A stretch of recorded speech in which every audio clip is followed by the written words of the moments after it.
grandstand shake, beer cans rage, chrome throws sparks in the dark. It's about to be one wild race.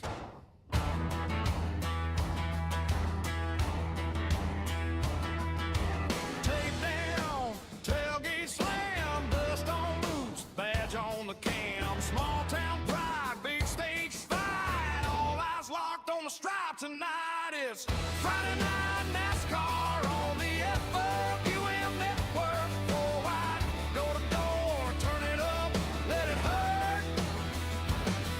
From the short track speedways out to the dirt. Four wide motorsports, light it up, let it burn.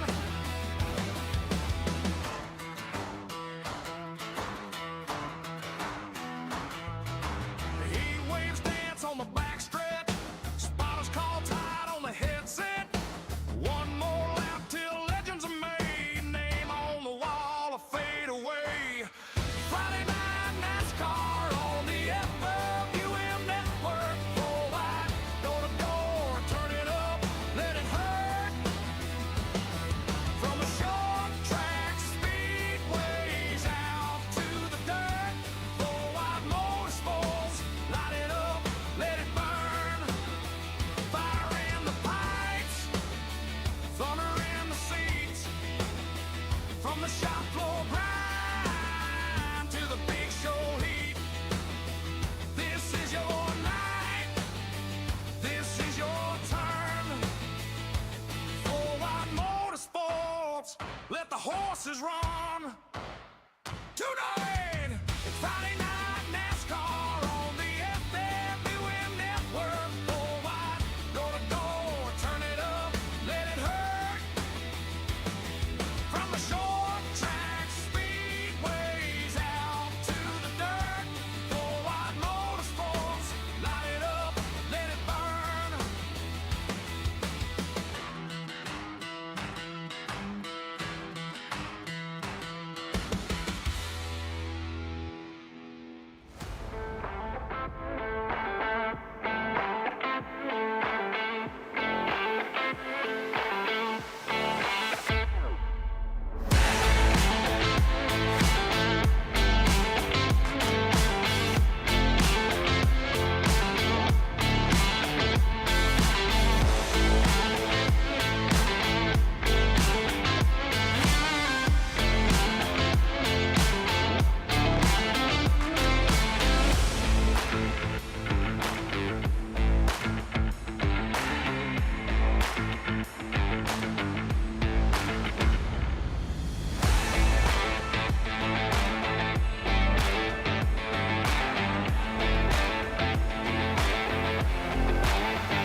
Welcome everybody to Four Wide Motorsports Network. I'm Charles Chooch Oberg, sitting next to my man, producer, and color commentator, Mr. Tracy Brown.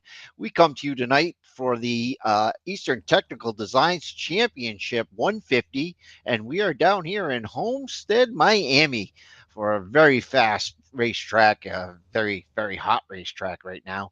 But Tracy, we've been kind of busy the last couple of weeks, kind of absent. I had a death in the family. You've had some sickness, but we're back here for the last race, man. How do you feel being back? Oh, well, it feels good to be back here, Chooch. I ain't going to lie to you, man. Yeah, I had a rough week last week. I really hate we missed that race at Las Vegas. From what I understand, that was a fantastic race, but I think we're getting ready to have a fantastic one here tonight, to be honest with you.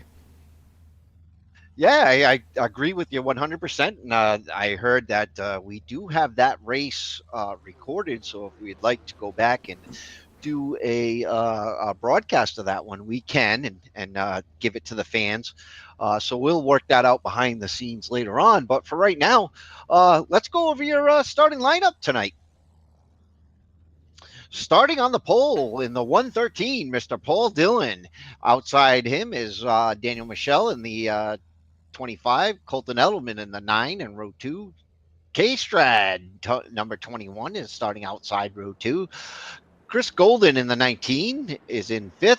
Austin Cansdell in the 33s in 6th. Hunter Carlson, 7th.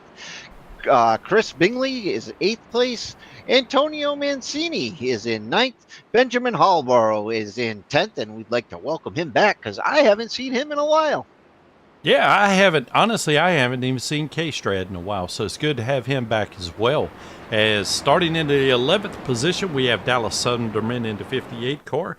To his outside will be Hayden Bloomer in the number 10 car in 12th. Row 7 in 13th position will be the 12 of Yogi Schlier. And as always, starting from the reverse pole position will be Daniel Manthu Jones in the 17 car, starting 14th. Yeah, and I just want to mention Daniel Jones always starting in the back of the field. Looks like he's going to wrap up if everything stands the way it should stand. You know, Daniel Michelle walks away with the championship, but Chris Golden right behind him. Colton Alderman in 3rd place, and Daniel Jones starting in the back of the field comes in 4th place in the championship. If nothing changes tonight, as we go green flag racing, and the 113 takes a huge lead out front as Daniel Michelle will take the top line. K-Strad follows him, and the 9 of Alderman stays right behind the 113. We're off to a great start here, and I figure these guys are going to settle in pretty quick. The guys that are here tonight, it's not a big field, holiday weekend. But the guys that are here tonight really have a lot of respect for their fellow racers and a lot of command. Alderman. As Alderman gets out of whack there, as I was saying, how great these guys have control of these cars. There is no control at all coming out of turn 4 there, but he gathers it back up, and we're still green flag racing here on lap 2. Yeah, we sure are, man, and it's good to see the paint scheme there of Colton Alderman. It kind of matches the paint scheme of the track a little bit here with that aqua and green colored going on. But yeah, I just was going to second what you were talking about. I mean, we do have a smaller field, but the guys that have showed up, I mean, they know how to drive, man. So this should work out to be a really, really good race here, Chooch.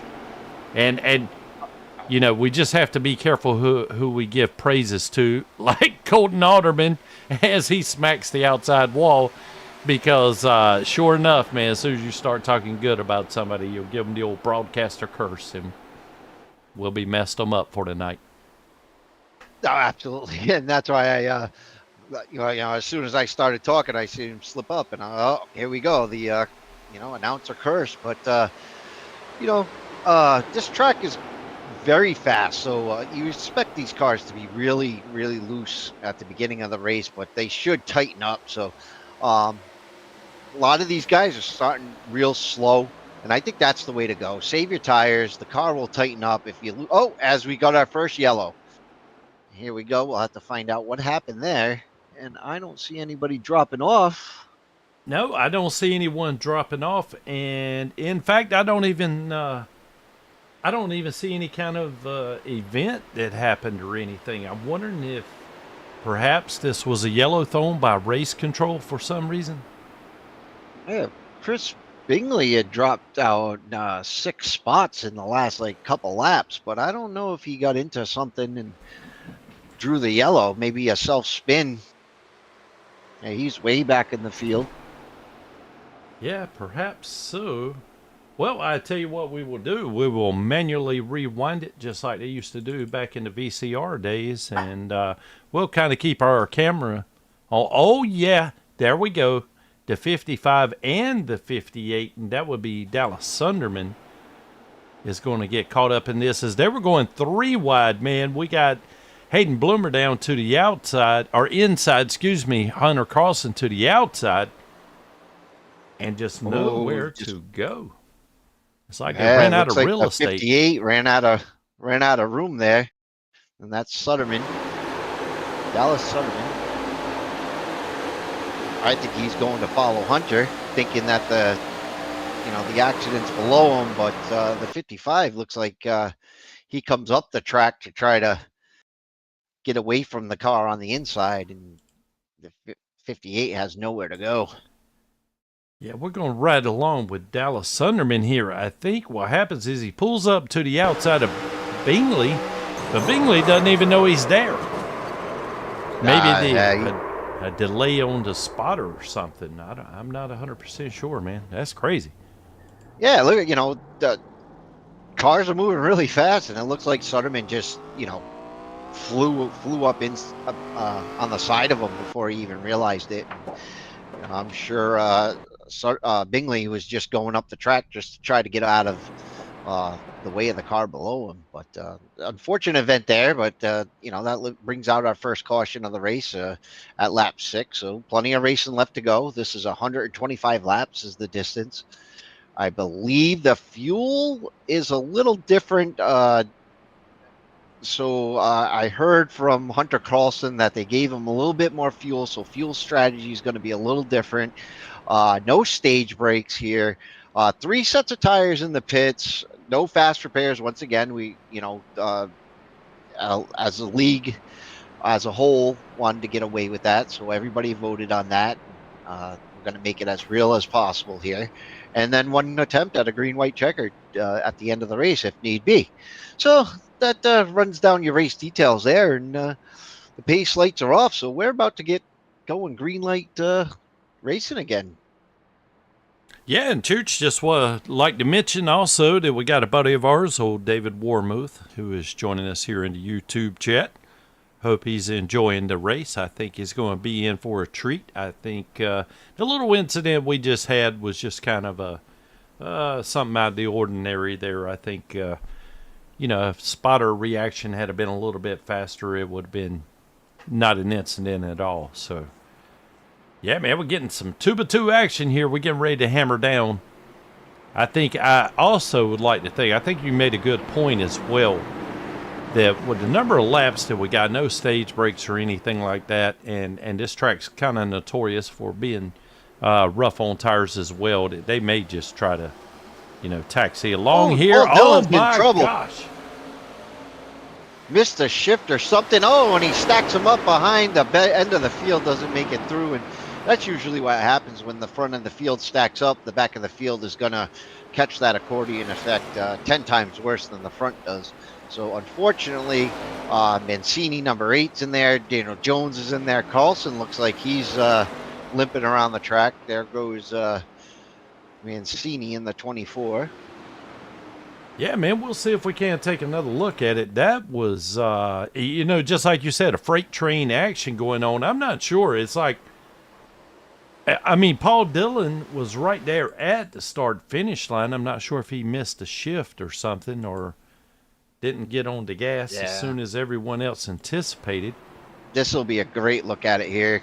He misses a shift. Everybody stacks up, and the 24 is going to stop almost because he sees it. Yep. And then the 17 gets into him, and just an accordion effect there. Very unfortunate on a restart. Boy, it sure is. And that would be Antonio Mancini driving the Jeff Gordon throwback, number 24 there. Hopefully he didn't sustain too much damage, and he'll be able to get in there and let them hammer on it a little bit and get the aerodynamics back to where they need to be able to run here. Yeah, this is a big track. I think it's a mile and a half, I think Miami is. So, plenty of time to get your car work done in the pits before you go a lap down. But just want to mention Mancini's real racing career. I was happy to see at the local track here in Massachusetts, Seekonk Speedway. He qualified and finished P5, so his first top 5 on a real racetrack in his little 4-banger. division that he runs in here live. So very proud to have the native come away with the top 5. Good, congratulations. Boy, I tell you, Chooch, I was trying to kind of cue up a nice little camera angle there of the 8. He had some severe right front damage and looked like the wheel was just barely hanging on by maybe one lug nut. I'm not sure if they can replace that rotor pretty fast here or not. You know, it's like you're saying, it's a pretty long track, so it'll take the cars a while to get around here under pacing. So hopefully he'll be able to get it to where he can at least make a few laps and potentially come back for more repairs later on. Well, like you said, that damage did bring out a meatball for him. So Benjamin Hallwell, the number 8, sitting in the pits with a meatball right now. So he is going to have to fix all that damage before that meatball flag gets taken away. So depending on how bad that is, he could be sitting in the pits for a couple minutes. He could be sitting in the pits for several minutes. You never know with the damage here and what he's dealing with in the pits, but he definitely has to get repairs. They will not let him back on the track until those repairs are finished. Yeah, and after everything's all said and done and everything shakes out, Paul Dillon, who started on the pole in that last restart, is now shown listed in 6th position. He's actually on the inside, so I guess technically that would be the 5th position. But yeah, something. Yeah. I guess Iracing or Race Control 1 bumped him back a few spots before the yellow came out. I think a lot of guys passed him before the yellow came out too, because he tried to dip down onto the inside of the track as we go green flag racing. As soon as he spun in front of the field, he did try to get out of the way, but it was just too late for everybody else to drive up behind him. So, unfortunate for that, but we got a great restart here now. Yeah, and I just want to mention, I mean, this is just totally from my perspective. I try not to play too many games on restarts, as far as holding off. In other words, I don't want to give any secrets away here of what I'm going to do, but most of the time I try to go pretty early because those guys behind you get kind of anxious. And sometimes, even though you're on the front row, you may become a victim of all that anxiousness and the freight training that goes on back behind you. Yeah, and there is some, a certain amount of pressure on your shoulders when you get, you look in your rearview mirror and you see guys like K-Strad and Alderman and Cansdale, Golden, you see all those guys behind you and you want to get it, just perfect, but missing a shift is easy to do when you get all that pressure on you starting off. Yeah, that's true. Absolutely. Very good point. Yep. Because I'm sure Paul Dillon was feeling the heat. I am sure. Oh God, yeah. Oh, speaking of feeling the heat, the 113 and the 10. Yeah. He goes up into the wall. The 113 of Dillon. Having problems with that car today. It seemed like the first couple of laps, and he got the pole. He had short run speed, but now all of a sudden he's falling back. Maybe there's some damage on that car from. He was tapped a couple times in the rear of that car to get going, when he could not get going. And you see Chris Golden sideways coming off the corner there. Yeah, Golden kind of closing in on Paul Dillon. And I wonder also, now this is just me, but if I go into practice and qualifying and I have a good start, believe it or not, that makes me way more nervous than it does if I'm mid-pack and further towards the back, because I feel like I might actually have a chance tonight, and that really, really makes me anxious, to be honest with you. Gets my knees to knocking if I think I got something for them on any particular night. Yeah, I'm impartial. I don't like starting in the back because that's where the bee's nest is. You get caught in that hornet's nest in the back with all those guys as we got another yellow flag. So I try to stay up front or get, at least halfway up the field. But then you're right, because when you get too far up the field, you get kind of nervous being around some guys that really know how to put it on you. So. Well, again, I'm not 100% sure. The system here is telling me that Hunter Carlson may have been involved. I'm not. Oh, I see what the issue is. Boy, he blinked out there for a good 3/4 to a second. Hopefully that didn't cause him to have any kind of damage or anything. Well, I'm showing But- Antonio Mancini with the meatball now, so I don't know if something happened to him. It very well could have. Yeah, Let's he's take got a look the at- front end. Oh, Oh, yeah. Oh, yeah. oh, yeah. Good call, Chooch. Yeah, he was just involved in that restart pileup, and his car's probably got some wheel damage to it. Probably very hard to drive. Ooh, And hard it's hit not to the inside wall. it's not going to drive any better now either. No, that front clip just said, nope, I give up. So we come back, man. We got some familiar names up front with K-Strad in first, Colton Otterman in second. Cansdale, how about that? Cansdale started home back towards the back, running in third. Paul Dillon's made his way back up to fourth. And Chris Golden is sitting there in fifth position right now. Yeah, I want to believe that Daniel Michelle in the 25 there, he's kind of hanging back. I think he wants to save his stuff. It's like I said before, it's a long race, so some of these guys know that it's going to be a long race. Tanner Jones gets his lap back, so he's back on the lead lap now. Golden, Dillon, Cansdale usually takes it easy, but Austin, I think he wants to get a podium tonight. So you notice a lot of these cars are in honor of the 250th anniversary of the nation, our independence. So a lot of these cars are decked out in the Independence Day 250 logos and stuff like that look real cool. So check out all those while you're watching the race. Oh, yeah. And Dave chimed in on YouTube, said, Happy 4th of July, everyone. He's got his cooler and he's ready to see some racing. Boy, I know that feeling. I've been there several times myself. Hey, That's right.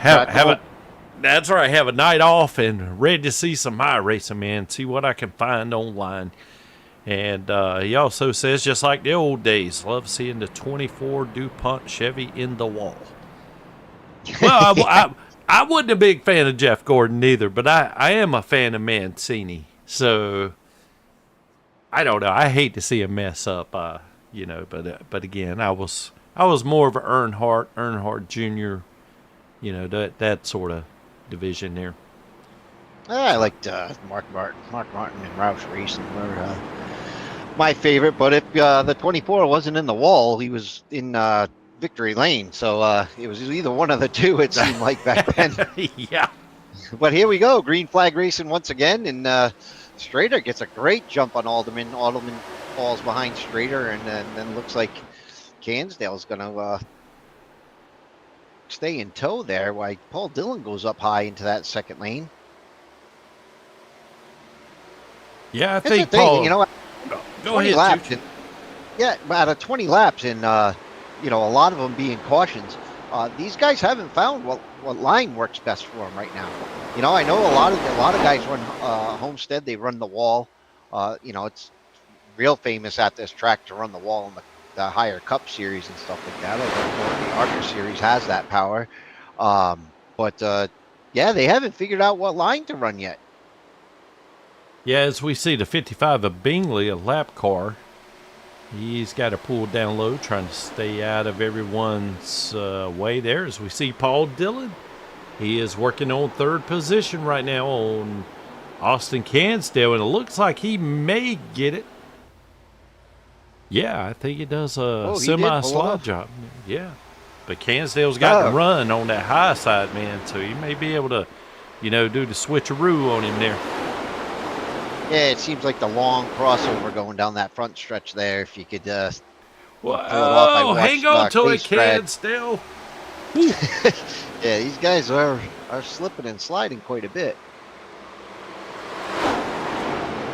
They definitely. Oh man, talking about running the wall. Good gracious! Look at the 21 Oh yeah, this of track Chris's is famous. Yeah, this track is famous for it. As Alderman takes the lead away from Chris.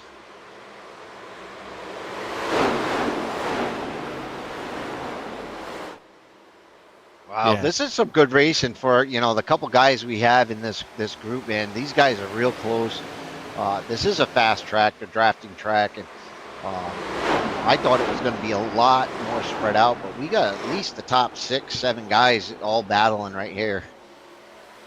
Yeah, look at them fanning out. Everybody's taking. I ain't gonna say everybody. I mean, there's several different lines through each one of these corners here. Some guys are deciding to, ride the white line. Others are riding up against the wall, and others are trying to find a seam, I guess, somewhere in the middle, hoping for a little extra grip there. Well, I'm just wondering too, is, a lot of these guys want to push now, and a lot of these guys just want to hang back because the guys out front and the guys that are pushing and trying to be real racy, they're using a lot more fuel, and this is a fuel strategy race. Like I said, Hunter Carlson gave these guys a little bit more fuel so they could run a little bit longer, but that's going to change up a fuel strategy that these guys are used to. There was a formula that these guys used to make sure the race was split up a certain way. Now it's a totally different split than they're used to. So they got to figure in, do I want to save fuel and just ride behind guys, or do I want to go for it? That's a good point, man. All grades of different strategies. What did Hunter happen to mention about how many laps they can go on a tank of fuel? Well, Tracy, that's a tight lip kind of thing. I got you. Okay. Yeah, so some guys will tell you they were running 20, 30 laps. Some guys will tell you they got 40 laps. And depending on how fast they were going and if they were drafted and whatnot. But, yeah, these guys don't want to give up their strategy before a big race like this. Well, also like to mention we got Joshua Tressler, a fellow 91 numbered car. Buddy of mine, 91's got to stick together, man. He just wanted to know what did he miss. He just got here, and honestly, not a whole lot. We had a single car spin. Mancini got into a pretty bad single car wreck, and we did have, I don't know, what would you call it, Chooch? There was a checkup there on a restart. I'm sure several guys got a little bit of damage, but it didn't knock anyone out, I don't think. Even Mancini probably got the worst of that, and he was able to continue on before he had a single car meatball. Yeah, I would call that a misfire at the beginning of the race, a misshift or something by Paul Dillon, but no harm, no foul. Dillon's leading the race again. Oh my gosh, man, I did not even notice that he had kind of snuck in there. How about that? Yeah, just made the pass on the inside. Strader was still up against that wall. I think Strader has some comfort up against that wall, and part of his strategy maybe saving tires or something. I know they have a bunch of tires, but everybody else seems to be running that second line or that low line, where Strader's the only one up top there. Yeah, It's a great run out of the corner, but it takes him a while to go up there. Well, that may be the best way to run as far as saving tires or something, but, it does take a good amount of talent to be able to run, especially right up against the wall. Talent that I do not possess personally. Oh, I love it. I love to run as close to that wall as I can on tracks that allow it. Just something with seeing that, out of the corner of your eye, that wall flashing by you. It's just so close to the car. I can't imagine what it's like at 200 miles an hour at Daytona or Talladega or something. But on iRacing, man, it feels pretty cool when you got the triple screens and it's in your peripheral vision. Yeah, like I said, I don't have that much talent, so most time I'm down there around the white line. I might venture up to the middle line or something, but I cannot do what K-Strat is doing there. At least I haven't found a track that I can do it at anyway. Well, Homestead seems to be the one, but as you see, even K-Strat having trouble keeping it off the wall as the sparks fly. Oh, sorry about that, everyone. I just saw an alert there to, well, that's been a while back, where Daniel Jones had made a pit stop. Yeah, Daniel Jones is 10 laps down. Yeah, I'm not sure if he's getting repairs. I was going to throw the camera on him real quick, but I think he may have disconnected. Yeah, it's showing me he's not here anymore. Wow. Well, I obviously missed whatever that was. It might have been on that checkup on the restart or something. Maybe he got more damage than what I realized. Yeah, he's 11 cars still in the battle with Bingley being the only car 2 laps down. So any other cautions, he'll get at least 1 lap back, and another if there's multiple. Now, Choo correct me if I'm wrong here, but it looks like to me that Paul Dillon is like, screw the tires, man. I'm going to lead as many laps as I can. Take this sucker out front and hope the chips fall in my direction, if you will, or have a streak of luck or something that Paul's not exactly known for having good luck. You know, if anything, he's had a tremendous streak of bad luck this season. But it just looks like to me he's not worried about saving tires, fuel, or anything else. I'm going to the front, hammer down, and just see where it lands. Yeah, I think that's where he's most comfortable being out front because, like you said, he's had such bad luck being back in the pack. You know, any momentum that he's had is always taken away from him. You know, most 90% of the time by no fault of his own. So, you know, he feels comfortable out front with nobody around him, and he's in control of the race. So that's a good place for him to be right now. But like I said, with the fuel strategy, that's all he has to worry about. Because you got plenty of tires. Just make sure you don't run out of fuel at the end of the race. You know, I'm showing Paul Dillon out of hometown Florida. But, you know, I've been pulling for Paul, man. You know, somebody's had that much bad luck. You can't help but pull for him, you know. And so I happened to notice his name come up somewhere along those lines, and come to find out, I'm almost positive he's from New Smyrna Beach in Florida. So he should have I'm not sure if that track's still open or not, but if it is. Oh, God, yeah. They still do the world's... what is it, the World Series of Racing down there? Yeah, I'm not sure, man. I haven't. Yeah, we got, they got a trailer from Northeast Speed goes down there all the time, and my cousin goes down there with them. Some of the Northeast guys go down there to race that one. The Tour Mods race there. Well, I hope it isn't in the middle of July or August when they go down there. No, that's in the winter, over the winter. Right okay. Before Daytona. Yeah, that's the best time Paul to go. Dillon. Right now, Paul Dillon's sitting in 6th place in points, one position behind Hunter Carlson, and he's down by about 11 points. So, depending on where he finishes, he could take over the 5th spot for the championship. Well, that would be good. Like I said, I kind of pull for old Paul. Yeah, I've always pulled for Paul. A top 10 a top 5 in the championship. Not a bad season for a guy that seems to be always in the mix.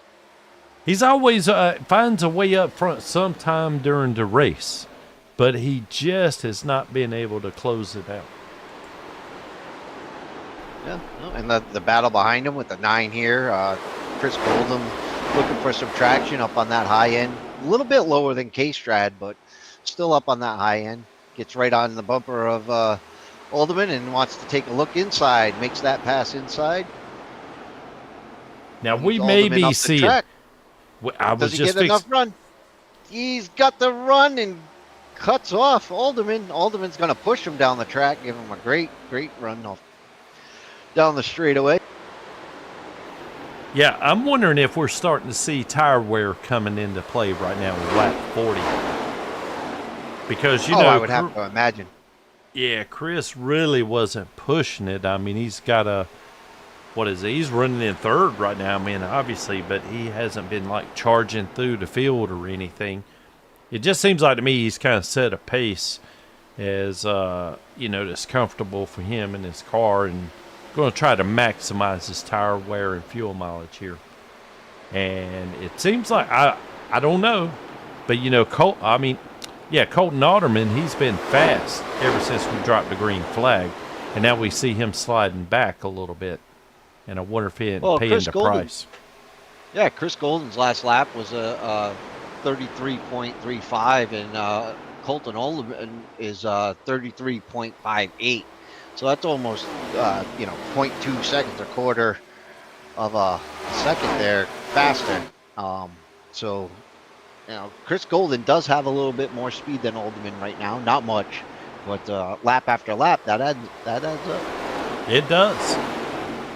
And what I also find interesting here is, as we see the 21 of K-Strad there, he kind of got in a little bit of dirty air, I think, scraped the wall just a bit. But, earlier on, say 10 laps ago, I mean, just about every lap, he was running up against a wall. So it's going to be interesting to see, for me, how that strategy compares to Paul Dillon, who just kind of hammered down and let it all hang out. Yeah, at some point tire wear is going to play a difference. So, that does play, and it's either going to bite somebody or, it's going to prove that they know what they were doing. Yeah. This is why when you watch a race, it's hard to judge a race by the first few laps. You got to watch the whole race and how the whole race plays out to really understand what's going to happen at the end. And then by the time you get to the end, so much stuff has changed, you really don't know until the end of the race. So when people say, you sit and watch cars go around in a circle all day, there's just so much to it throughout the whole race that changes everything all the time. Yeah, that's what I think Chris Golden was the one that said. It's kind of like a balance between a chess match and a ballet. And I threw in a game of lawn darts involved as well sometimes. Yep. So it's more or less like a ballet, chess match, and lawn darts going on at the same time. Yeah, absolutely. And every caution, you get a brand new game. So they're very challenging, and this is why I love motorsports and racing in general. I mean, I could roll two marbles down a hill and have fun watching them race. Really, it's that fun. I thought I had it bad. Holy cow, man, that's pretty good there now. Oh yeah, and with everything, even a fisherman, I love bass fishing. I'll look at every puddle and think there's a bass in it. Oh yeah, I used to fish right much, but unfortunately for me, there wasn't a bass in every puddle. Matter of fact, I never even hardly got one, and that's the reason why I just quit fishing as well. Yeah. Yeah. I quit because it's too much money. Fishing? That's why. Well, when I was doing competitive fishing. Oh, like that, I got you. I didn't realize you did that, man. Like tournaments and stuff. Yeah, yep. The Florida circuit, FLW or whatever. The Florida circuit? No, Walmart. Sorry. Oh, I was fixing to say, man, you're in Rhode Island. Boy, I imagine that did cost you a pretty penny if you had to go to Florida every weekend. I had to go up to places in Maine, New Hampshire, Connecticut, Mass, Rhode Island. So it was a little bit of traveling. Well, while I'm thinking about it, and while these guys are kind of single filed out, I'm sure we should have some pit stops occurring before too much longer. But Chooch, I hopped in my car, or my truck actually, earlier today, and it was right before 5 o'clock, and the thermostat inside my truck said 115 degrees. Oh, my God. How's it feeling up there in Rhode Island right about now? Tell me if we're at, 76 with a light breeze. No, I was up in the city today, and it was 104 at the bank today in the city. And then I drove closer to my house, which is closer to the ocean, and it was still like 98 degrees and 100% humidity. So yeah, it was real soupy today. Dude, I hope y'all don't have any northerners falling out from heat exhaustion there. I Yeah, mean, I saw a couple of ladies pass them. well, I mean, I could be totally off base here, but I'm just assuming that y'all don't see many 100-degree days. Probably not many even. What? Maybe the high normally during the summer times, maybe a 94, 95-degree day. That, just for a couple of days. I'm Yeah, we have assuming. to have. Am I wrong? Yeah, for it to register as a heat wave, it has to be over 90 degrees for a week straight, or 4 days. Sorry, 4 days straight, 90-degree weather. So if we get that, we're in a heat wave, which is really not bad. And then because we live right on the ocean, or I live right, Rhode Island's all ocean basically. So the weather. Hence the closer- name, right? Yeah, it's much cooler. So to get up to 90 is rare, but the feel like temperatures with the humidity are always up towards 95, 98, almost 100 degrees. Feel like temperature. Yeah. Well, as we see, Colton Otterman, here we go. Pit stops are beginning. Looks like he got her slowed down pretty good, man. So we are now on this lap pit stop is- 52. Yeah, and that pit stop is hard to get into because you're coming around so fast and you got to dive down to the inside. But he is the first taker right now. But let's see. Well, let's see Danny what he Michelle does. says he's always been in the pits. He's got to take on 4 tires, don't you think? With 50 laps. Oh yeah. He's resetting right now. Full tank, all fours. Gotcha. He's definitely resetting. Wow. So, Oh. let's see now. Paul here is on lap 53.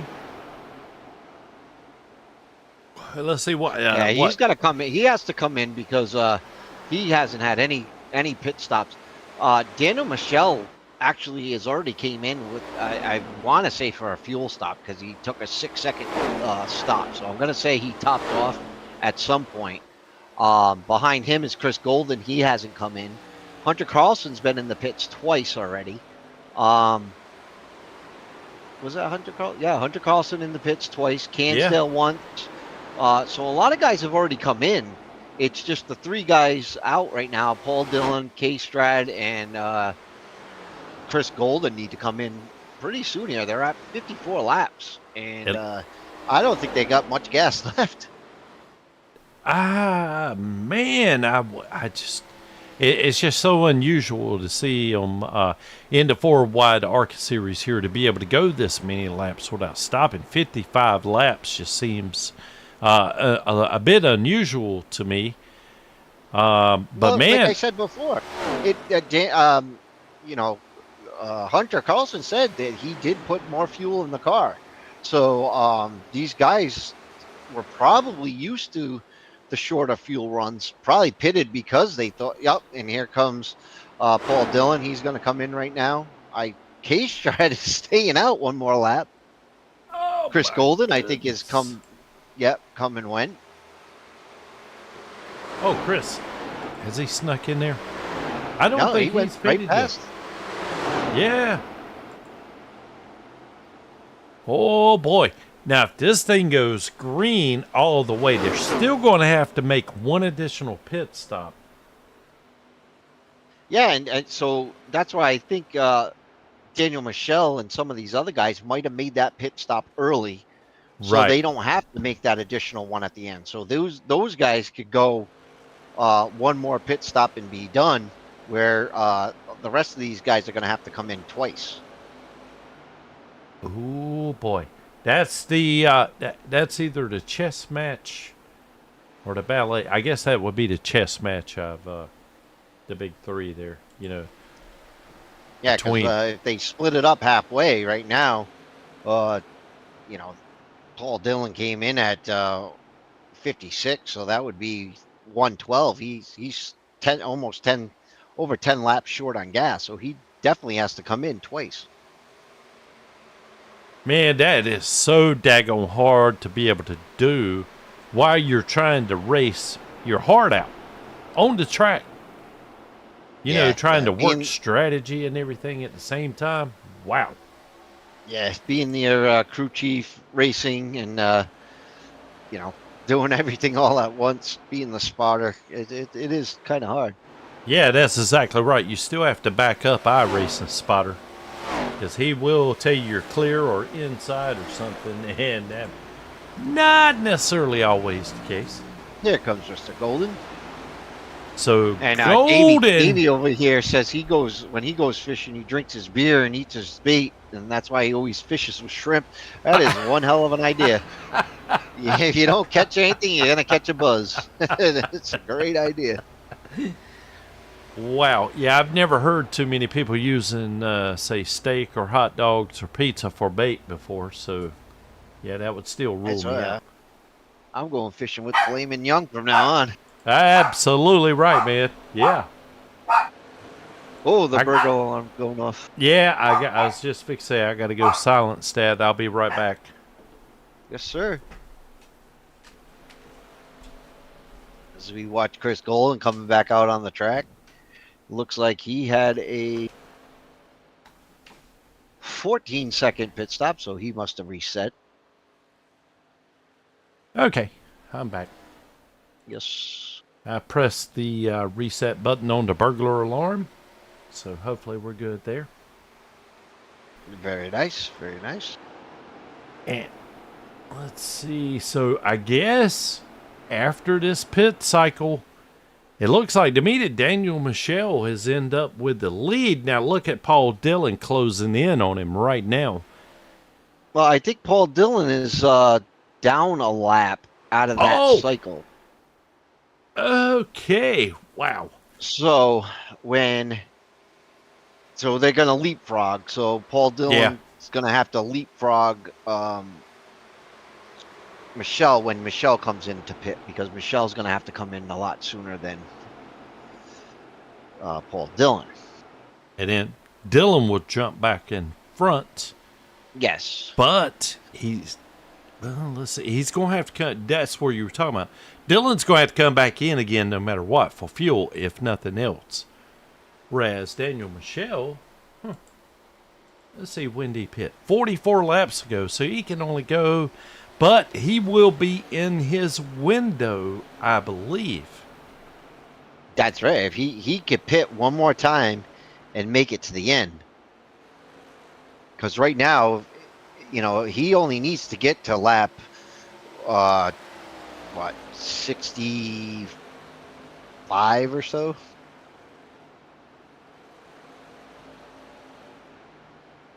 Fuel up, and then he could go another, I don't know, 53 laps or so. Actually, I don't know. It's gotten it close for all of them. All of them are going to have to do another quick pit stop. They cannot make it to the end.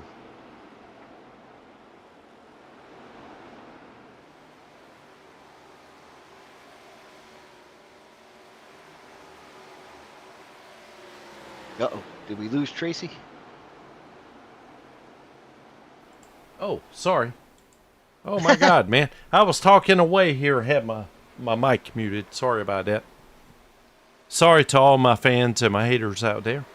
But, yeah, I mean, so right now we know they can go 50 laps, right? And it's been 47. So he is going to make it approximately plus or minus lap 70. So that means he would have to go 55 laps on another stint. So he may just be banking on some cautions. I don't know, man. That's the reason why I'm not a crew chief. I'd be asking somebody else what to do.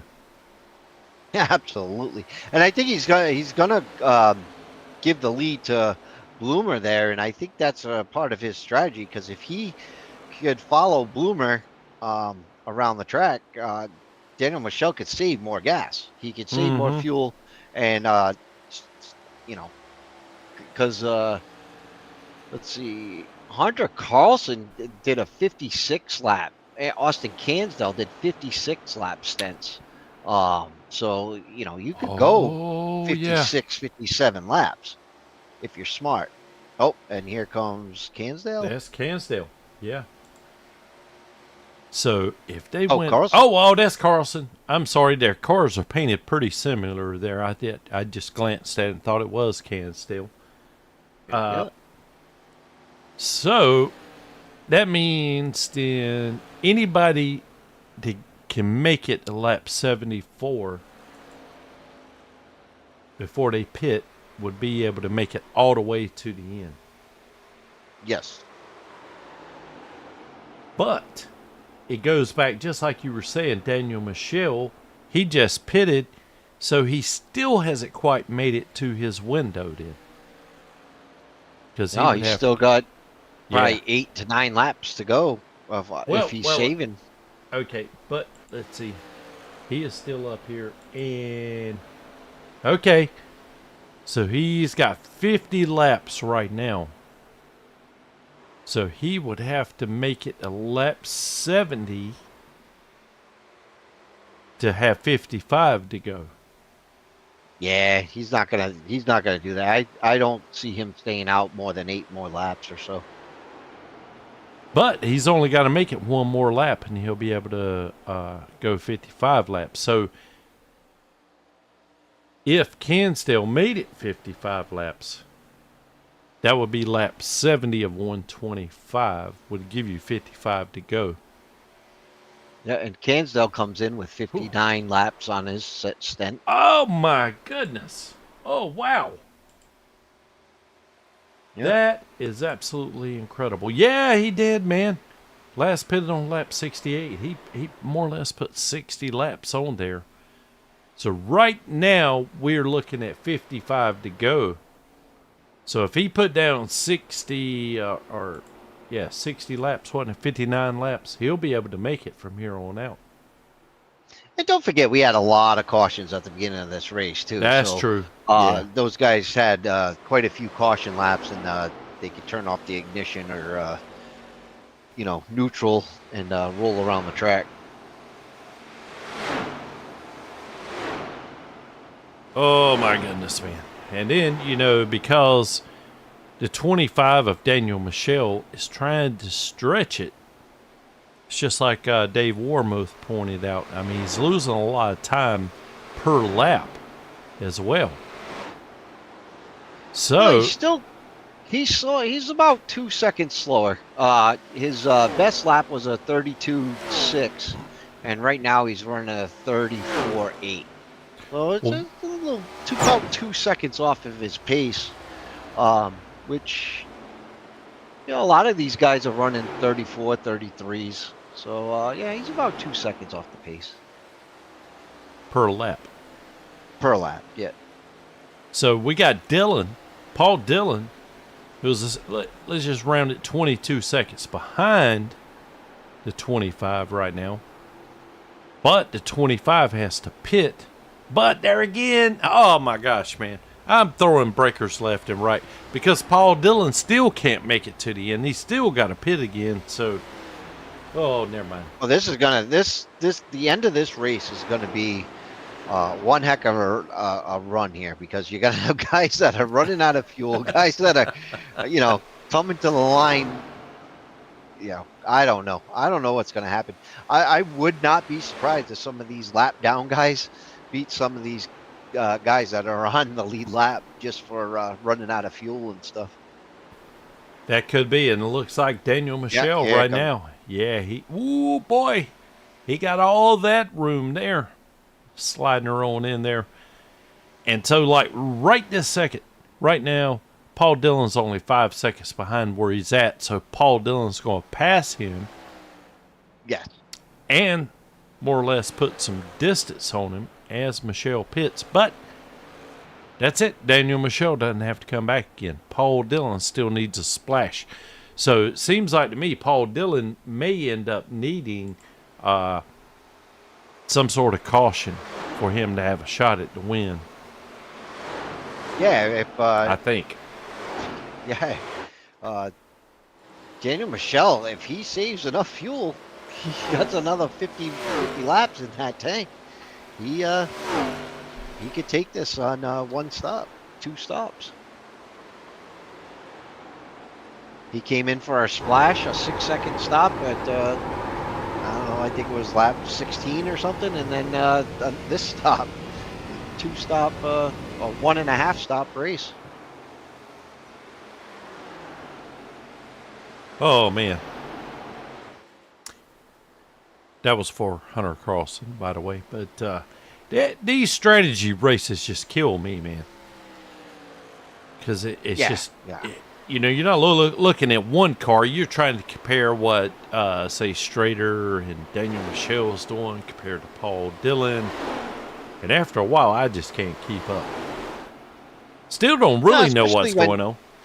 Yeah, especially when they're so spread out. You know, if they're closer in the pack, you can kind of figure out a little bit more. But when everybody's kind of got their own piece of the track, it's kind of hard to figure out where everybody's at. Yeah, so we're showing Colton Alderman right now leading. He's only got 25 laps on since his last pit stop. So he pitted about 4 laps before Paul Dillon did. So both of those guys, the best that I can estimate, are going to have to make one more stop. Yeah, I don't know what I would do. What would you guys watching do right now? I mean, would you come and you know, get that tire and gas now, and then leapfrog Michelle at the end? Because you know Michelle's gonna have slower tires towards the end. I don't know how to play that one. Yeah, do we have any virtual crew chiefs in the YouTube chat that might could help us out here? Give us a winning formula. Maybe we could even pass on to one of these other drivers. I'm not sure, I know. mate. See, I'll come up with a formula, and you do the exact opposite of what I say, and you'll win a race. That's what I tell everybody too, Chooch. Whatever I do the opposite, and you'll have a much better chance of winning. Because it seems that's why like I like the short track. Yeah, the short track leagues. I don't have to worry about pitting. It doesn't matter. Whatever I choose, it never seems to work out. If I try to save tires and you know, extend my pits or something, doesn't work out. You know, got 25 cautions. If I'm counting on those 25 cautions, then it goes green, flag to flag. So. And David says Golden and Carlson can make it to the end, he thinks. Let's take a look at them real quick. Yeah, I mean, Golden's already 21 laps in. That would be 60-something laps. I don't know if he could make it. That would be tough. And then the other one was Cansdale. Carlson. Oh, Hunter Carlson.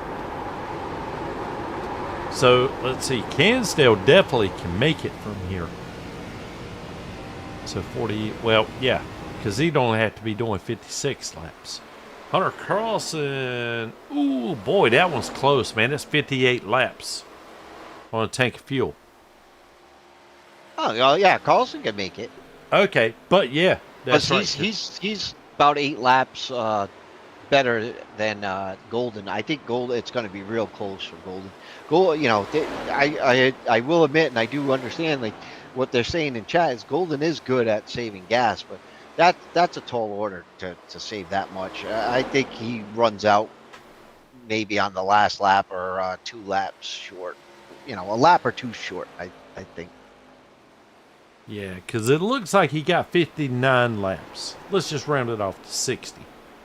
Say he got 60 laps out of it. Well, this race is 125 laps. So even if he doubled or more or less was able to do the same result, this stint, that's only going to put him on lap 120. Yeah. So he comes a little short, but he could stretch it out a little bit. Like Cansdale stretched it out quite a bit. I think he ran 59 laps before he came in. So. Wow. Yeah. Well, I'd love to get excited about something, but I don't know what to get excited about here, Chooch, because I don't know what the hell's going on, man. It's just got me so dang.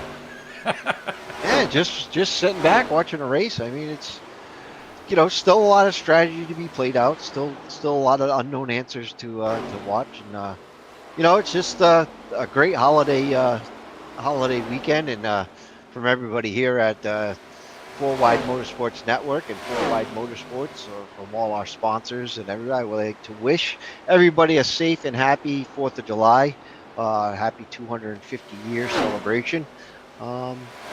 Just make sure you guys are all safe and have a great time this weekend.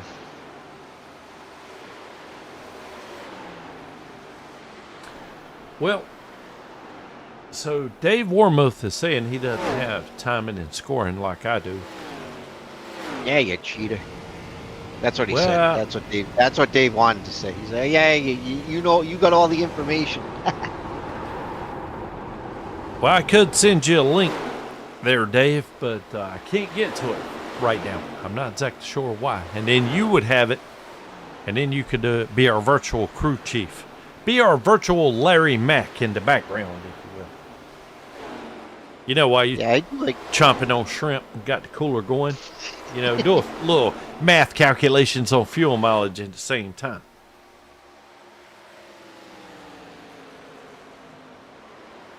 I got all sorts of information here with this,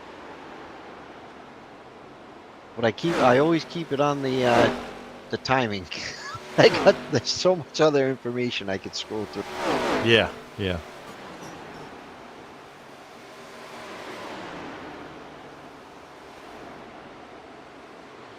I just heard Look at this. Somebody scraped the wall. I'm not sure who that was. Yeah, well, it looks like the 25 of Michelle is he's taking that high line, and he's got some tires now, so he's coming through this field real quick because all these other guys are, at the end of their tire. Check out the YouTube chat there, Charles. Yep. Ask the drunk guy, what kind of fuel mileage are we looking at here? Yeah, calculate that out. What can go wrong? Well, about three more beers, and they'll be coming into the next stop. Hey, that's how I used to cook, Oh yeah, I did too, man. One beer, 2 beers, Yeah. 3. I'm cooking a brisket. I got to get a case. I am not lying to you, man. That's the way I used to cook chicken wings. I'd put them on there. Oh yeah.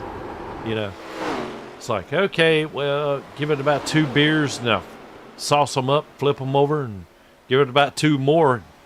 About time for it to come on up. Yeah, about time for the munchies by that time. Yes, sir, buddy.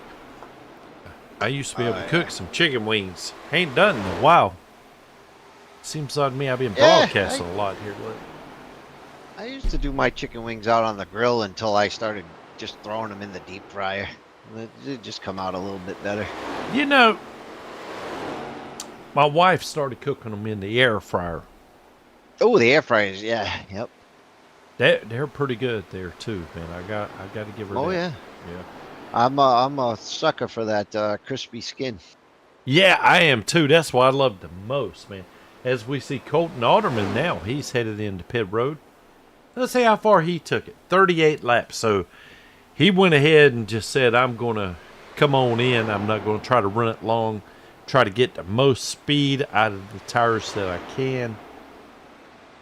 And this way he doesn't have to worry about fuel mileage either. So As he drops down the list, that puts Dylan back in first place. K-Strad hot on his tracks, about 4 seconds back, and then Chris Golden 8 seconds back for Strader, and Bloomer right on the tail of Chris Golden. They're pretty close, within a half second. Oh man, Tesla. Dave! I'm sorry, I got Yeah, now sidetracked. Tesla's medicated. David's drunk. Dave's making wings tomorrow. I think we all should get together. That sounds like a great 4th of July party. We'll throw some Hey. fireworks in there, and Oh, somebody's yeah. going to be losing fingers. Right. That's what I was fixing to say. What could go wrong with that, right? Not a damn thing. That sounds like a great start to a good party. Absolutely, man. Holy cow. We just need to go somewhere that's cool. It damn sure ain't. Oh, Chris Golden getting a little Chris Golden sideways. Yeah, they're having a party on the track right now. Chris Golden having to deal with a whole bunch of the number 10 there. Bloomer just, I don't know, getting Chris a little nervous. I mean, I think Bloomer was on a little bit better tires anyway, so Chris was probably setting up to let him go. Yeah, I didn't think Chris was going to save it, to be honest with you. Yeah, it's been 20 laps since Bloomer pitted. Chris has been 34. Yeah, at least 14 laps on those tires longer than Bloomer But has. look here. Paul Dillon, 38 laps. So he would have to go 70 laps this stint. Oof. We haven't seen anybody go 70 tonight. I don't think that's I don't think that's possible. I'm going to say 61 with really clutching it in or turning off the starter there. Yeah, and the ignition off, not the starter. Yeah, he can't even. I mean, granted, he does have a 6-second lead, a little more than 6 over K-Strad, but you can't clutch it all the way around there without that 6 seconds being eaten into very fast here, I would think.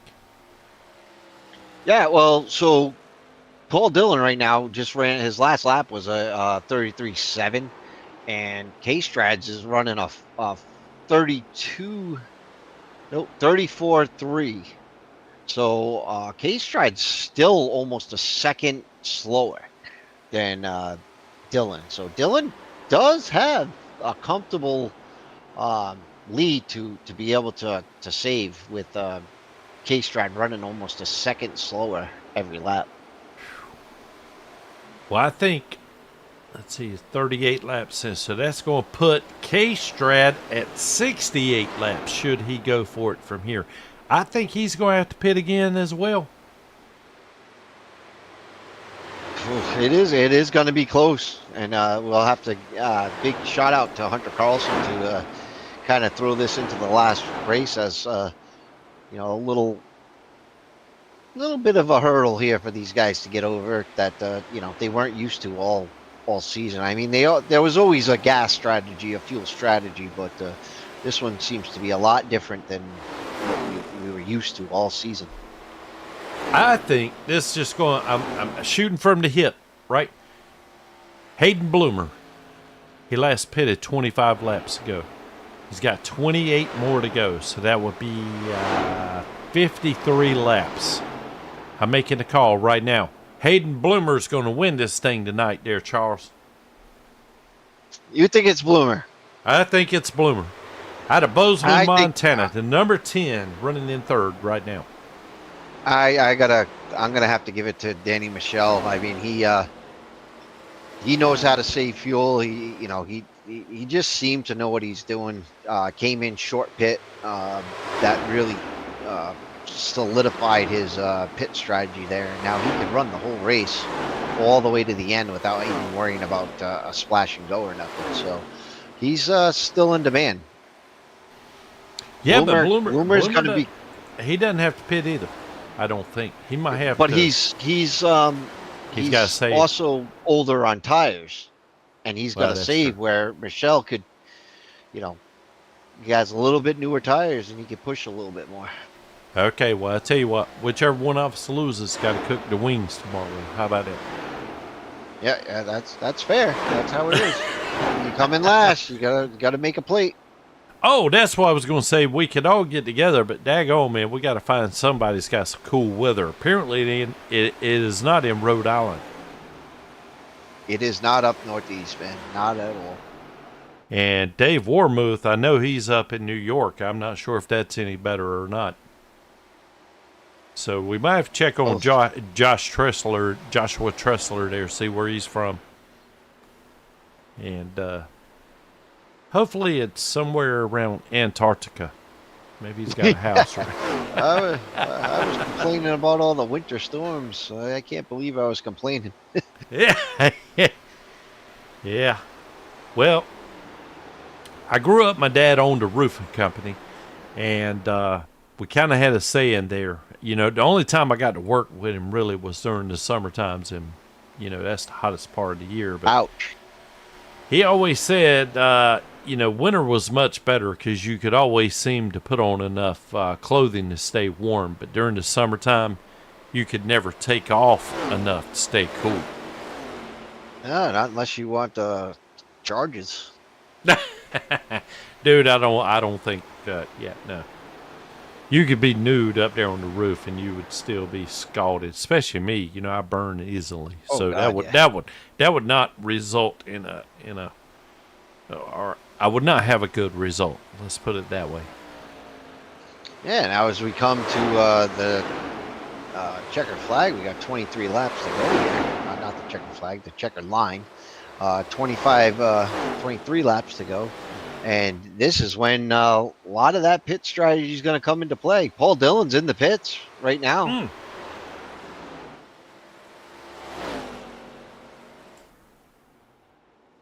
So and he takes. Looks like he took tires and gas. He did. Yeah. Yeah. Well, that's interesting, though. Why? I wouldn't have given up that much time. I would have just took the gas. Well, maybe He's with rolling tires, the he has dice, enough. man. Yeah, maybe he has enough time to get through the pack. I don't know. Now, if there is a caution here within the next 20 laps, now Paul Dillon will be sitting pretty because he's got tires, Yes. he's got fuel, and he's got a fast car. Yeah, and I'm sure everybody else is going to have to come in for fuel. If we Yeah. get another caution, they're all coming in, and he could stay out. So, and there's Bloomer. There's your guy out front, up 11 spots since the start of the race. Working on 32 laps on his tires. Yeah. If he can make it another 20 and a half laps, Chooch will be grilling me some chicken wings. There it is. I'm interested to see his lap time versus Paul Dillon's lap time. So Paul Dillon just ran a 33.1 coming out of the pits to Hayden Bloomer's 33.7. So Wow. yeah, Paul Dillon is going to be quite a bit faster. But he's 28 seconds down. We only got 20 laps to go, and he's not a second faster than Bloomer. Well, not yet. I mean, he just came out of the pit, so now he just ran a 33 even to a 33.7. So he's almost at that second. He'll get a little faster as those tires heat up. That's true, and Bloomer will get slower, I would imagine, as his tires are wearing out more and more. Wow. Oh, boy. This is going to come down as to be a nail biter here.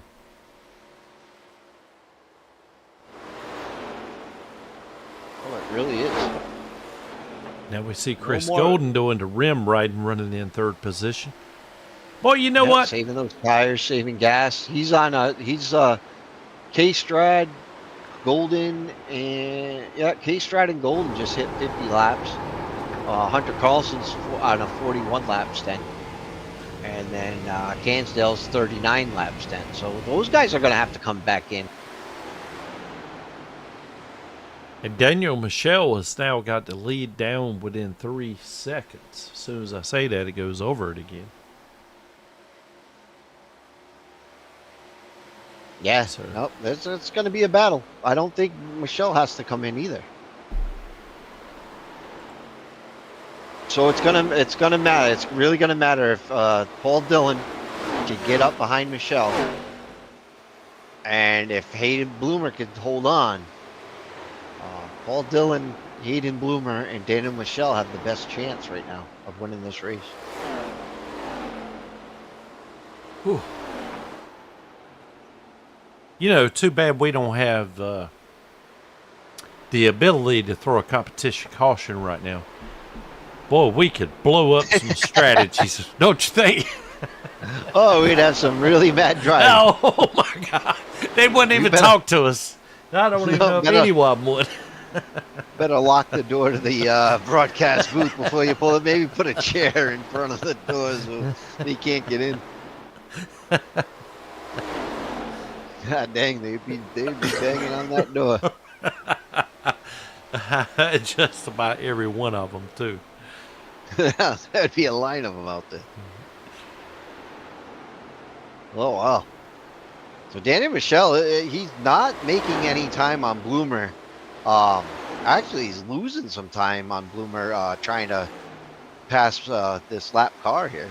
The 58 of who's the Sunderman. 58 there of Sunderman, yeah.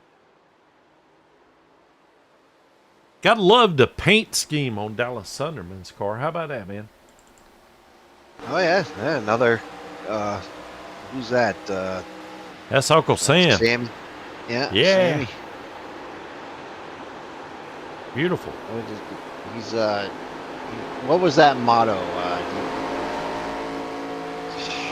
Something. He had some sort of motto going into the Vietnam War. You know, listen to Uncle Sammy or something. I don't know. Oh man, Chris Golden just pitted.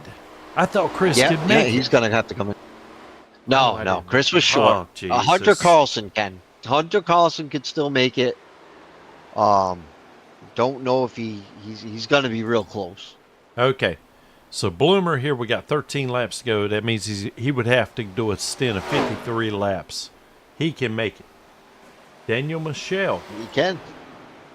He is getting ready to hit 40, so he'd have to do 53 laps, 53, 54. He can make it. Hunter Carlson. Yep. Oh, what's 40? Well, let's just say it's 47 and 13. That'd be 60 laps. Hunter Carlson. Yeah, Hunter's not going to make it. Colton Alderman start off running really fast and everything. 22. Oh, he definitely can make it. Colton definitely. So right now we're talking Bloomer, Michelle, and Alderman. Now let's take a look at K-Strad. K-Strad 56 laps on this stint. He's only going to be able to go, what, maybe another 4 laps at the most. So K-Strad can't make it. No. And Paul Dillon's still putting down the fastest laps, you know, within almost an eighth of a second every lap. Still 22 seconds behind. Yeah, he doesn't have enough time to make that up. Boy, I tell But it you. looks like if guys don't come in, like if K-Strad decides to stay out, he's, you know, Dillon's going to pick up a spot there. A lot of these guys, there's several more. They're going to have to come in. As we got 10 to go right now. Hayden Bloomer's out front. Leading the You charge might for be right. Chooch, the cook, and Daniel Michelle. Putting the heat on Bloomer, but I'm not sure if Michelle needs to. Well, you can't save anything. I mean, we've already crossed the point where you got to hammer down, man. It's time to dig. You got to lay it out there. Yeah, this is it. Oh, wow. It's going to play out here in the next 9 laps or so. And K-Strad comes in. K-Nick says, let's go Bloomer. That's right. I totally agree with you. He is my pick for tonight. Oh, there you go, Dave. Thank you. We want you. That's what it was. Uncle Sam. Oh, we yes. want you. Those posters. Yes. Yep.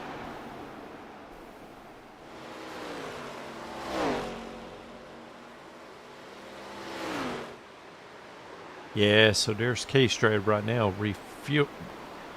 And let's see. What did he do? Yeah, he just took fuel. 9 seconds in the box. Just fuel only. Yeah, that's what I would have done if I was Paul Dillon. But Dillon Yeah. seemed to take tires and everything, and that it didn't really help him much. So I would have saved those last couple, those valuable seconds, and he would have had Well, 10 seconds yeah, that would on the be. track. He would be running in third position right now if he saved those. Yeah. You know. That 10 seconds to change of tires was a big one. It was. But a lot of these guys double send. I don't even think they. Daniel Michel's probably only had two sets of tires on his car all race. The tires he started with, and then the tires he got. His last pit stop, because he's only taken 2 pit stops.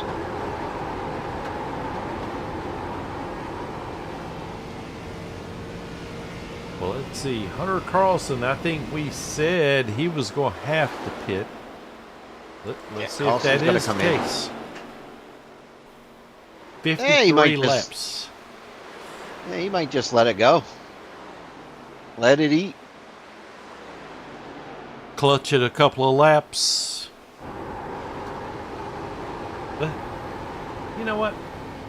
Yeah, he's not running full. You saw his RPMs down there. He was running around 6,000. Oh no, now he's up to 7,000. So yeah, he was just coming out of the corner. So. Yeah, I didn't know if we could perhaps see him clutching it, turning it off, or anything like that. So with 5 laps to go, I'm assuming he feels like he can go 60 laps anyway. He doesn't seem to be saving anything right now. No, he's not saving. He's putting it all the way down. He's running full. Yeah, he's running full throttle. Almost 7,500 RPM. 4 laps to go. I'll be very surprised if he makes. He's at 55 laps 10 right now. He's gonna go 49 laps. Wow, he might just make it.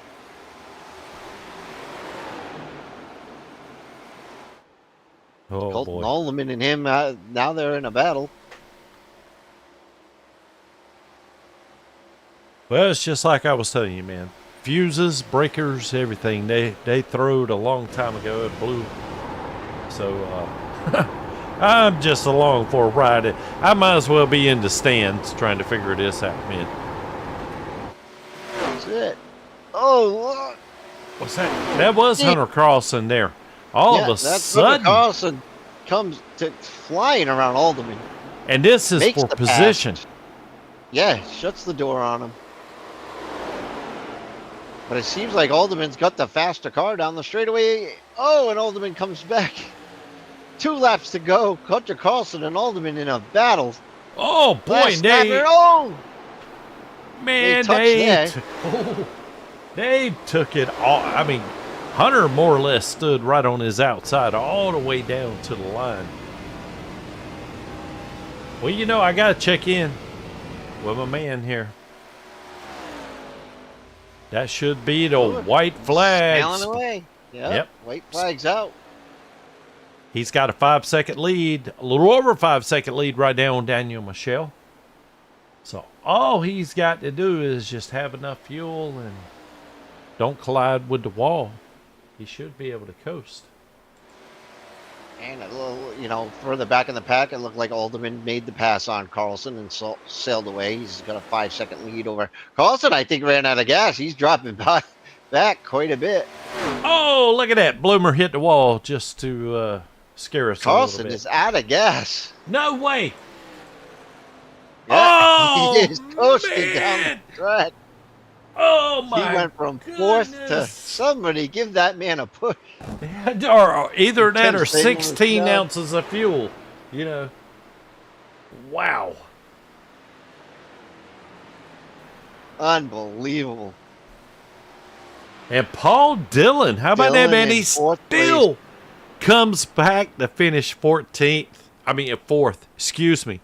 Yeah. Wow. Look at Cansdale. Cansdale comes in 5th. What an amazing race that was. Chris Golden 1 lap down. The first car a lap down in 7th place. Unbelievable. Man, the strategy was everywhere, dude. I ain't kidding you. It was just so hard to keep up with. Oh, wow. Absolutely Oh, was. it's time to burn her down, though. I guess Hayden's probably waiting for the track to clear. I see he's got some skid marks there where he's slunging around one time. Hayden, if you're listening, man, burn those rear tires down, man. That was one heck of a run you had tonight. We'll have to give our spectators a view of it. I hear somebody burning it down.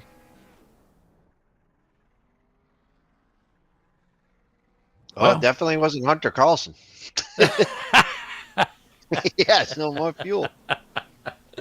well, I tell you what. While we're waiting to see if Hayden, he may have had to make a pit stop once he crossed the finish line here, but we'll go down through our finishing results here real quick.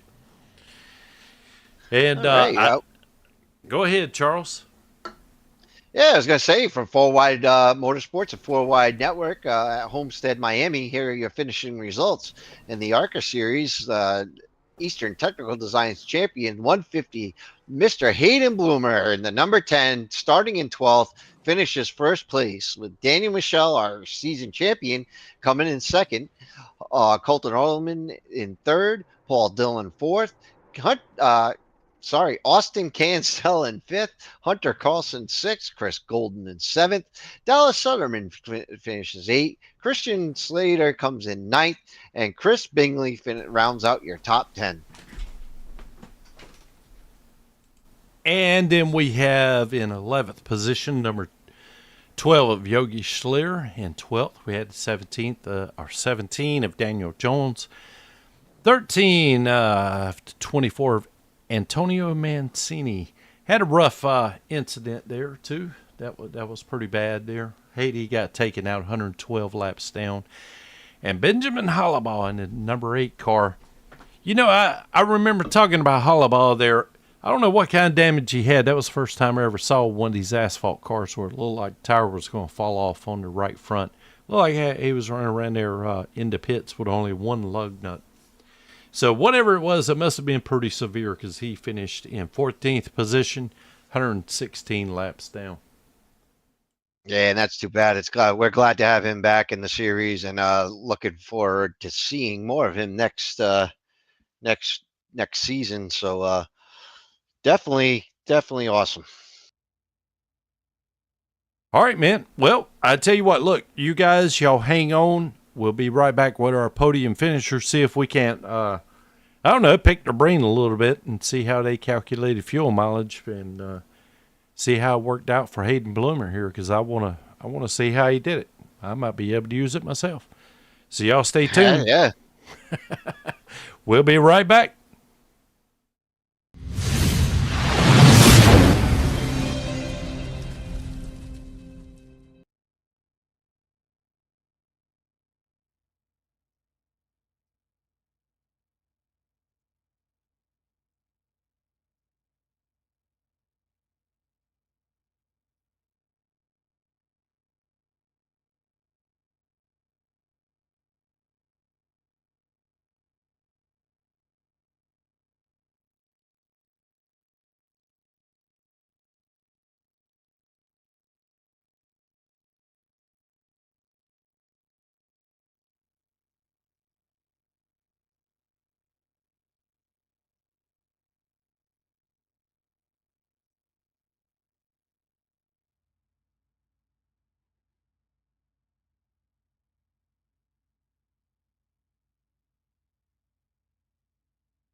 And welcome back, everyone, to the Eastern Technical Design Championship 150 race, final race of the season, number 2 or 3.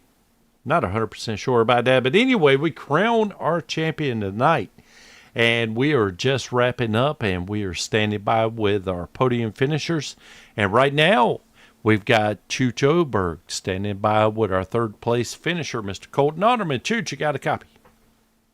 Yeah, Tracy, thank you. I am down here with Colton.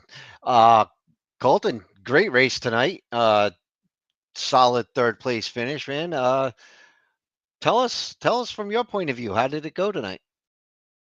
I thought it went great. I had a lot of fun out there in the race car. At the beginning, we were just logging laps, and I had saved some tire on one of those runs, and then we came up with the idea maybe I just short pit and see if we can win it that way. Paul was absolutely lights out tonight. I mean, it's sad that he didn't get the top 3 because he was definitely one of the ones that deserved the podium or even the win. He was very quick. But somehow, every time, his race always unravels at the end. But, we short pitted, and I was like, I'm just going to run some hard laps because I was getting kind of bored of saving tire. And, at the end, it got us third, but I wish I would have thought of the strategy a little earlier. I think we could have maybe gotten second. I don't think we could have got Hayden. He was quick on those final runs. I think he was just smart at the beginning, just saving his stuff on the beginning of that, and just kind of worked his way through the pack. Yeah, I know Hunter Carlson worked hard at figuring out some different kind of fuel strategy. Did that kind of throw you off the longer fuel runs than we're used to? Was that something in the back of your mind? Yeah, I love the longer fuel runs because it allows for more strategy. I feel like the short fuel runs, everyone just pits when when the gas runs out. And so I love these longer ones. It allows for a little more tire strategy. Because otherwise it's just pretty, just like you pit, you get tires, and you pit and get tires every handful of laps. But I definitely love this I love this, the gas he put in it, because it just allowed us to, have different strategies tonight. I know the 25 and the 10, they pitted on one of those cautions and got enough to the end. I wish I was paying attention. I was just out there having fun. But they were actually paying attention to the race. And so, they were able to make it to the end with that stop. So either way, we had a fast 9 Chevy tonight, and, looking forward to the seasons coming up. I had a lot of fun this season. Yeah, congratulations once again on your third place finish, and looking forward to see what you could do next season. But I'm going to hand the microphone over to you, and this is your time to thank everybody you have for this season and this podium tonight. Yeah, first off, I want to thank my sponsors. We have Crafty Crickets on the car tonight as our main sponsor. We have Brick Beyond Belief, Chloe Bird Goes Westy. Just a lot of good brands. We have, I put this brand on the back, Michelle's Temper Phantoms. I like to poke fun at him. We're hard race car drivers, and we kind of get into it every now and then, like last week. But I made a little mistake and nearly took us both out, or I took myself out. But I like Lockjaw. I want to thank my mom, my dad, my girlfriend, my cat, my dog, my beehive that I have made. I want to thank the clouds and the sun and the sky. And I want to thank Hayden for these beautiful paints and for being my teammate for this season. Right on, man. Congratulations. And as everybody sees on the broadcast, don't pass or he'll pee. Definitely don't want to do that. So I'll send it down to you, Tracy, and let you take it over. Well, thank you very much, Chooch. Yeah, that's pretty good saying there. Yeah, I really like that, Colton. Congratulations on your third place finish there, buddy.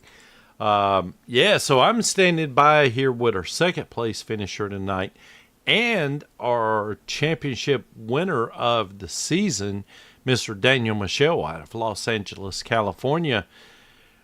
Daniel, I mean, man, you've already got 5 wins this season. Almost got number 6. But, dude, honest to God, me and Chooch, we were trying to figure out this pit strategy, how the fuel was going to work out. We even tried to recruit someone out of the YouTube chat to be our virtual Larry Mack, if you will, but They claimed maybe they had a little bit too much strength to be able to work out the math. I mean, obviously you came up a little bit short, but just kind of tell me your strategy going into this and kind of how your race went tonight for you. Yeah, coming into this race, I already knew that I had basically locked in the championship, so I just wanted to start, just have a fun race, and do things a little different. I didn't really get any practice laps in. I went in to the race blind, just kind of enjoying myself, trying to figure out the race as I went on. The longer fuel definitely threw a wrench into that because I kind of didn't practice my tire saving. So I was just kind of sending the car wherever it would stick and then figure out, okay, where does it want to work later in the run? And I couldn't figure it out. So I was just like, well, I'll just make do with what I got. So pit on lap 17, managed to make it past halfway to about lap 73, I think. And from there, just able to make sure that I had enough fuel to do a little bit of a burnout after the end of the race just for the championship. And that was it. Well, like I just mentioned just a few seconds before, man, our minds were blown because there were so many different guys on different pit strategies and everything. And honestly, with you kind of coming in a little bit earlier, tapping off or topping off with your fuel and all, I mean, it really looked like to us that you kind of had it calculated right down to the decimal point. But is that not the... Obviously, I thought you may have already answered my question. I'm assuming that's not the case. But daggone, man, you just be rolling the dice, showing up and kind of doing your thing tonight. You darn near pulled off another victory, man. Is there anything you would have done different looking back now at the race, at its conclusion here? The only thing maybe was not taking tires on lap 17 with that pit stop. I only took fuel and filled it up. If I had taken tires, I might have been in a better position. But I did not have long run pace, so it wasn't that big of a deal. I still believe that Hayden would have had the lead by the end of it. I just could not figure out the long run, and I just didn't have it. I knew that I could run him down on the short run and maybe the middle of the run, but once it got past 35 laps, I just didn't have anything. Well, it was still interesting as all get out. Now, I will go ahead and come clean with you. It's just kind of ironic that I picked, well, I'm not even sure what lap it was, but I think me and Chooch had a bet that I picked Hayden Bloomer. He picked Daniel Michelle. The loser has to cook chicken wings tomorrow for the winner. So Chooch owes me some chicken wings, but I'm still impressed, man. I don't want to take anything from you, even though, and we still don't even know really at this point exactly what Hayden did to kind of get in front of this whole pit cycle fuel mileage thing. And anyway, just a valiant effort, man, especially just to be kind of showing up here after you've already wrapped up the season championship in points. And daggone, man, you almost got another one, dude. So I just want to say congratulations. I don't want you to think I feel like I took anything away from you by picking Hayden. It's just, and I still don't even know how it worked out that way. So that's what's so crazy. But anyway, I would definitely like to congratulate you on your points championship. Second place finish tonight. This came very close to being your 6th win of the season. And by all means, man, thank anybody that you would like to, or just make any comments you'd like to, man. You won the championship. You deserve that right. I just want to thank all the admins, everyone at 4Wide for what they do, the broadcast. Every week I get to enjoy a race over here, and it's really fun, especially with the group that we have. Especially this race, we had a few guys that showed up that aren't really always here, so it was really nice to see them and great to hang out on the track with them. And I can't wait for next season. I don't know if I'm gonna be racing the whole time. I might just do a few races, but I'll be here and can't wait.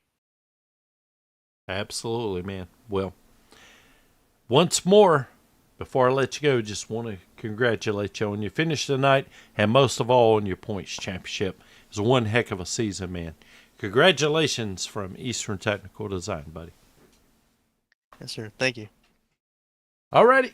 So here we go. I'm going to throw it back down to Chooch, who I think is caught up with a race winner tonight. Chooch, you got him next to you there, buddy?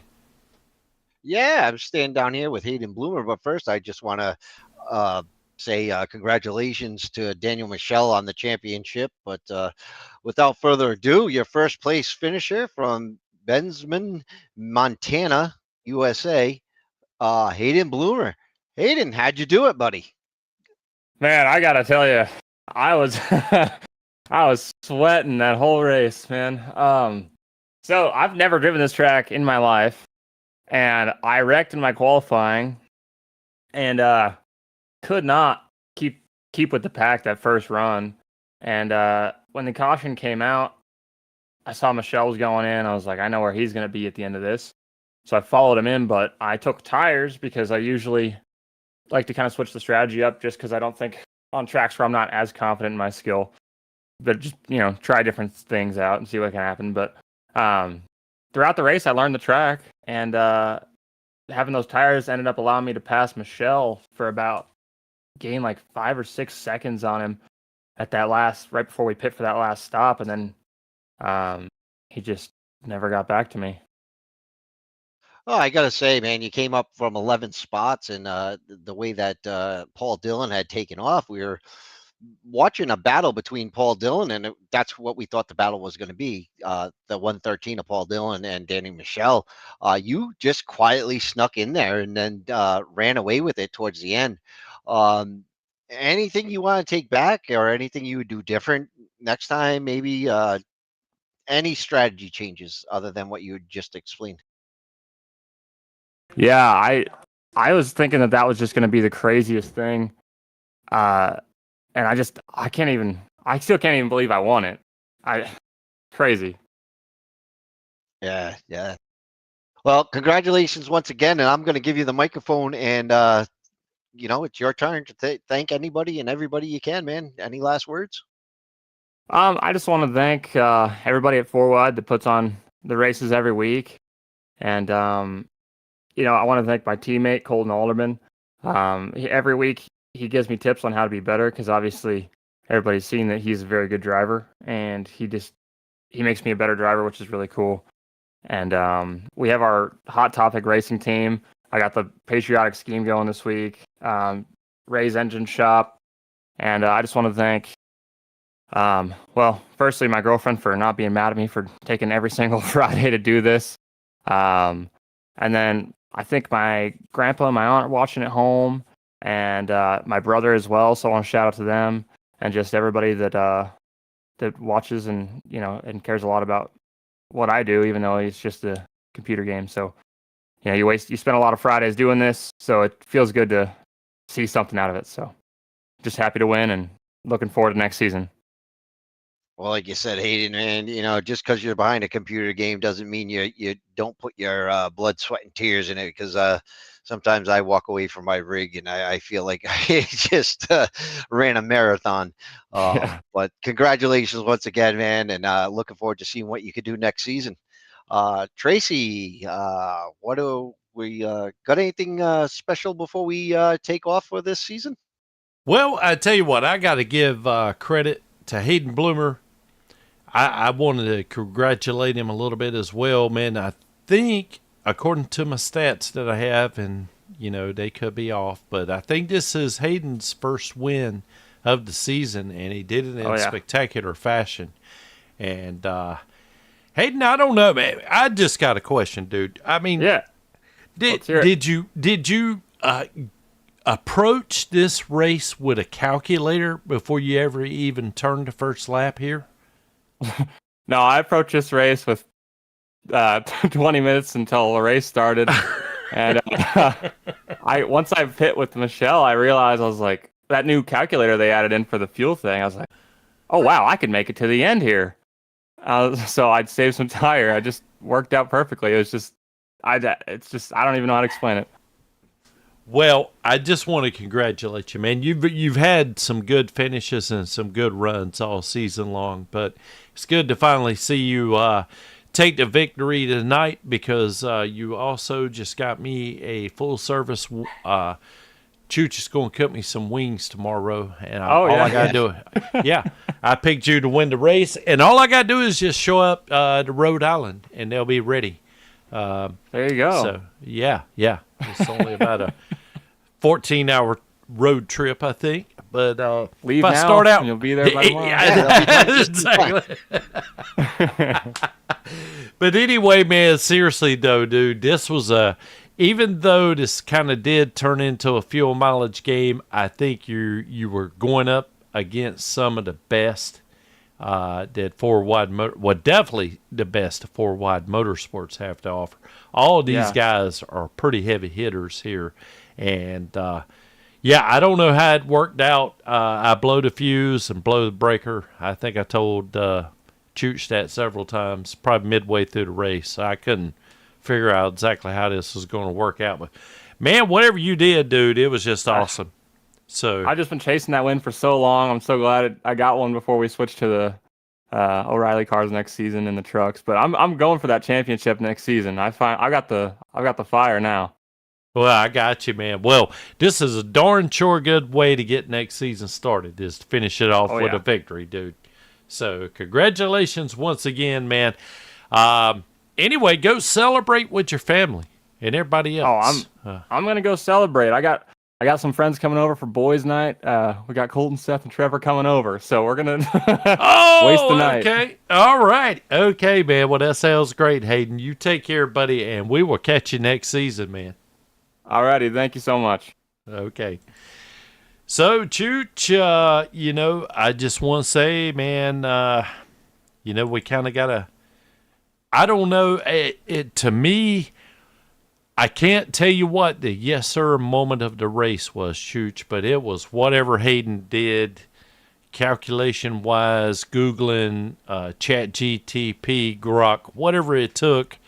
It just seemed like to me he knocked it out of the park as far as fuel mileage and strategy tonight. So I gotta agree, man. Coming up, our biggest mover of the race, coming up 11 spots to first place. What a show of confidence, and like he said, on a track he knew nothing about. He just took his skill and put it on the raceway, and it really shined through. So, yeah, I agree with you. Yes, sir. Moment of the race is whatever Hayden put into that car tonight. Yeah, he'll have to tell us what it was, but whatever it was, that was a great moment. I don't know, man. Whatever lap it was, you put it on to be able to make it, time it out perfect. Got to give you credit. But yeah, just want to let you know that 4 Wide Motorsports also has some Monster Madness going on every Saturday and Sunday nights. So if you're into the monster truck thing, definitely check them out. Personally, I don't know that much about them, but I have seen a lot of videos. They look like a tremendous amount of fun. And you'll just have to kind of join up, check out Wayne Cannon. He heads this all up and everything. But just want to let everyone know we don't just do Iracing here. I think we actually do. Oh man, what do you call it? NASCAR 25, I think, on the console. Yep. I think right now, correct me if I'm wrong here, Chooch, but I think they're kind of in between seasons right now. So I don't think they have, the first season just ended. I don't think they've started up another one. So am I right about that? I believe so. I'm not sure about that whole NASCAR 25 thing or the Bigfoot thing, but just join our Discord or scan that code on the screen and all our information. Somebody could give you all that information. Yeah, absolutely, man. And like I was just mentioning, they we do iRacing on Mondays and Fridays. And, we're getting ready to start up some new seasons here. I think the late model stocks are getting ready to finish up on Monday nights. We just completed our last race of the season in the Arca series. Going to be switching over to the O'Reilly cars coming up here in, I think, a couple of weeks. And, also got NASCAR 25, like I was telling you. You'll kind of have to come in here and find out the details on that as well. But anyway, Four Wide Motorsports will always look for drivers, and more or less, I mean, even Four Wide Motorsports, man, I know they've done wrestling in the past. They've done fishing tournaments and even some farm simulation stuff. So pretty much whatever you're into gaming, if you come in here, odds are you'll be able to find a community that you'll enjoy hanging out with and gaming with as well. And Yeah, and we do don't forget some of the side things like fantasy football and stuff like that we do within the league too. So there's always something going on in this league that you could get into. And then there's we do broadcasting. We do there's just all sorts of things we could get into here. So don't be afraid to ask questions, and we'd love to have you along. Absolutely. Matter of fact, Chooch, if you're an inspiring potential broadcaster, announcer, or something like that, you want to dabble in this a little bit, by all means, man, we'll put you on air right here between me and Chooch. We got a spot. He's at one end of the couch, I'm at the other. And, we can kind of show you the ropes and tell you what we know anyway. We kind of make it up as we go, but we'd always love to have a little bit of company here as well. And can never tell, just like last week, I'm not going to tell you what happened, but I wasn't able to make it, and it would have been nice to have someone, kind of keep Chooch company last week. So, and there's just so much you can do. Painting cars, doing announcing, broadcasting, whatever. Anyway, check us out on Discord. Spotting, absolute driving, crew chief, working a calculator. How about that? Everything. We needed one tonight, man. So anyway, Chooch, I think that's I'm gonna throw up a flyer. I'm sure this is old by now, but I do want to throw it up here because Four Wide Motorsports is also always looking for sponsors to come on, especially with these new seasons getting ready to happen. You can kind of see what we got going on there as far as, naming a race, pole award sponsor green, caution, white flag checker sponsor, even sponsor the full race. It takes, people don't realize a lot of times how much effort and everything that goes into these things between the broadcast crew and the admins and then the cost of everything as well. So I would just like... and not to mention all the advertisement that you can get. I mean, we get several hundred views on every single one of these things right here. And every little bit you sponsor gets your name out there. And plus it helps out the league and kind of keep these things rolling and be able to help us do special events and everything as well. So by all means, be keeping that in mind because we got a new season coming on. So... Chooch, any final comments or anything, remarks, criticisms, cooking recipes or anything? No, I just want to say, thank you to Wayne for the, amazing league. I want to thank Hunter Carlson, Chris Golden. I know there's a couple other admins I'm just forgetting right now, but, these guys really work so hard. All season long to put this on, tally up points, get the broadcast together, get the schedules together.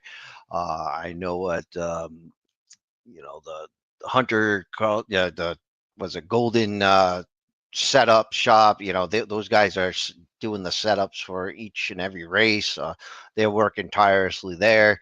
The league is just amazing. The broadcast, Tracy, you put on an amazing broadcast over here at Four Wide Motorsports Network, man.